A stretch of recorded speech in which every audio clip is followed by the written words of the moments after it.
বিষ দিয়ে মারা হয়েছে সুপ্রিয় মুখার্জি।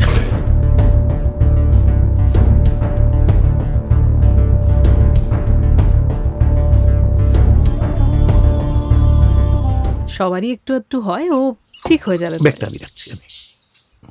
Thank you. কিন্তু সেটা যে কম্পালসিভ হয়ে যাবে না, এটা ভাবতে পারিনি। আচ্ছা আমার একটা কথা বলো, তুমি যেরকম মানুষ ছিলে, যেরকম ভাবে ভাবতে স্বপ্ন দেখতে, তাতে অর্ণবের সাথে এই প্রেমটার কোনো কনফ্লিক্ট হয়নি? ইনিশিয়ালি হতো না, কারণ ও গান ভালোবাসতো, বব ডিলান শুনতো। এবার পরবর্তীকালে ঝামেলা যখন হতো তখনও আমাকে বলতো, তোর রাজনীতি করা নিয়ে আমি কোনো কথা বলি না, তুইও আমার নেশা করা নিয়ে কোনো কথা বলবি না। আপনি ভাবুন, রাজনীতি আর নেশা করা কোনো তুলনা হয়? আচ্ছা পোস্টমর্টমের রিপোর্টে তো ড্রাগ ওভারডোজ বলা হয়েছিল না? তাহলে ওর বাড়ির লোক, মানে আই মিন তাহলে তোমাকে সন্দেহ করা হলো কেন? ওই ওদের মনে হয়েছিল যে মানে এই ঘটনাটার মাসখানেক আগে আমাদের ব্রেকআপ হয়ে যায় আর কি।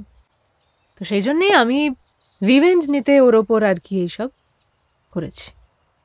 বুঝতে পারছি, এটা খুব কমন একটা ওই ভিক্টিমের বাড়ির লোকজন একটা কনস্পিরেসি থিওরি খাড়া করে, তাই নিয়ে প্রায় আমাদের অশান্তি পোহাতে হয়।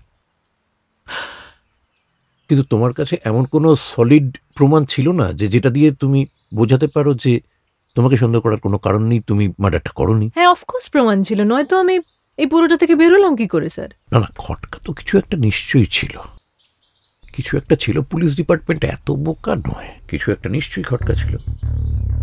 বেশ, আপনাকে খুশি করার জন্যে ধরে নিলাম খুনটা আমিই করেছি। আপনি এটা প্রমাণ করবেন কি করে স্যার? আর্সেনিক হাইড্রোক্সাইড, যে কেমিক্যালটা দিয়ে অর্ণবকে মারা হয়েছিল তার নাম। অর্ণব কেমিস্ট্রি স্টুডেন্ট ছিল, তোমার সাথে প্রেম, কাজেই মাঝে মাঝে তুমি কেমিস্ট্রির ল্যাবে যেতে, অর্ণবের ম্যাথমেটিক্যাল ক্যালকুলেশনগুলো তুমি করে দিতে, কাজেই।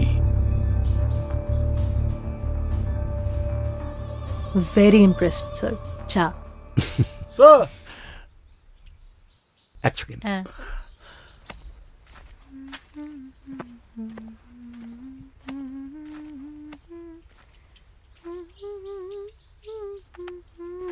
পোস্টমর্টমের রিপোর্ট ছুরি নয়, বিষ দিয়ে মারা হয়েছে সুপ্রিয় মুখার্জি।